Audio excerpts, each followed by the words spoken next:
প্রিয় দর্শক, আসসালামু আলাইকুম। আজ আমরা আলোচনা করব এক বিস্ময়কর ঘটনা।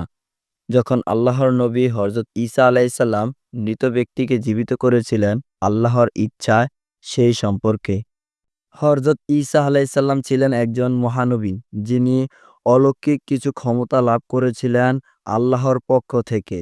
তিনি অন্ধকে দৃষ্টি ফিরিয়ে দিতেন, কুষ্ঠরোগীকে সুস্থ করতেন, এমনকি মৃত ব্যক্তিকেও জীবিত করতেন। সবকিছুই আল্লাহর ইচ্ছায়।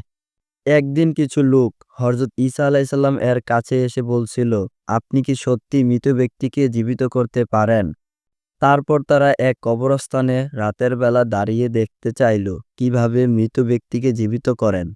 হযরত ঈসা আলাইহিসসালাম আল্লাহর দিকে মুখ করে দোয়া করলেন এবং কবরের দিকে ইঙ্গিত করলেন। এরপর তিনি উচ্চারণ করলেন, কুম বিইজনিল্লাহ, অর্থ আল্লাহর অনুমতিতে উঠে আসো। মৃত ব্যক্তি ধীরে ধীরে জীবিত হয়ে উঠছে। চারপাশে মানুষের বিস্ময় মাখা চেহারা। আল্লাহর ইচ্ছাতে সেই মৃত ব্যক্তি জীবিত হয়ে উঠলেন। আশেপাশের সবাই বিস্ময়ে তাকিয়ে রইল। তারা বুঝতে পারল এটি শুধুমাত্র আল্লাহর কুদরতেই নিদর্শন।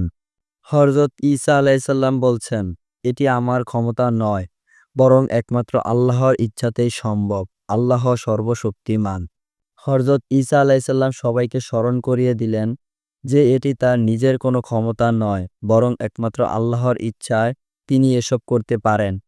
এই ঘটনা আমাদের শেখায় আল্লাহ সবকিছুর ওপরে ক্ষমতাবান। তিনি যা চান তাই হতে পারে। আমাদের উচিত সর্বদা আল্লাহর উপর ঈমান রাখা এবং তার হুকুম মেনে চলা।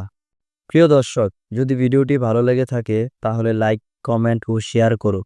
ইসলামিক আরও সুন্দর গল্প পেতে আমাদের চ্যানেলে সাবস্ক্রাইব করুন।